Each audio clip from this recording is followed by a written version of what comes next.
మోసపోతావు, ఆగమైతావు, నీ ముఖం తెల్లగా అవుతుంది, నీ భార్య పిల్లలు రోడ్లు పడతారు. ఇవన్నీ అన్నాడు. వాడు మాట్లాడినాక విన్నాక లాస్ట్ అయినా నీకు వెస్టీజ్ స్పెల్లింగ్ ఏమన్నా తెలుసా? తెలుసు, చెప్పురా అన్న. డబ్ల్యూ అన్నాడు. వెస్టీజ్ ప్లాన్ తెలుసా? తెలియదు. ప్రొడక్ట్ వాడినవా? వాళ్ళే. డైరెక్ట్ సెల్లింగ్ తెలుసా? తెలియదు. డైరెక్ట్ సెల్లింగ్ హిస్టరీ తెలుసా? తెలియదు. వెస్టీజ్ లో ప్రొడక్ట్ ఏమేమి ఉంటుందో తెలుసా? తెలియదు.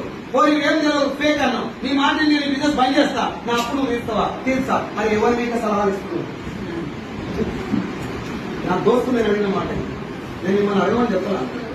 నా అప్పు తీర్చే దమ్ము నీకు లేదు, నాకు సలహా ఇస్తాను దేనికి? నీకు పోయి సలహా ఎవరు ఇవ్వాలి?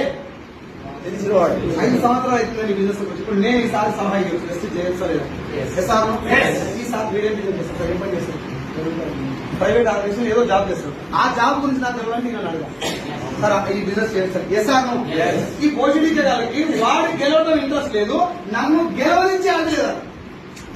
ఈ బిజినెస్ గురించి మొత్తం నాకు వెస్ట్ స్పెల్లింగ్ రాదని వాడు ఫేక్. నేను అందరూ ఒకటే క్వశ్చన్ అడిగిన, వెస్టీజ్ బిజినెస్ ఫేక్ అని ప్రూవ్ చేస్తే ఇప్పుడే నేను పని చేస్తాను.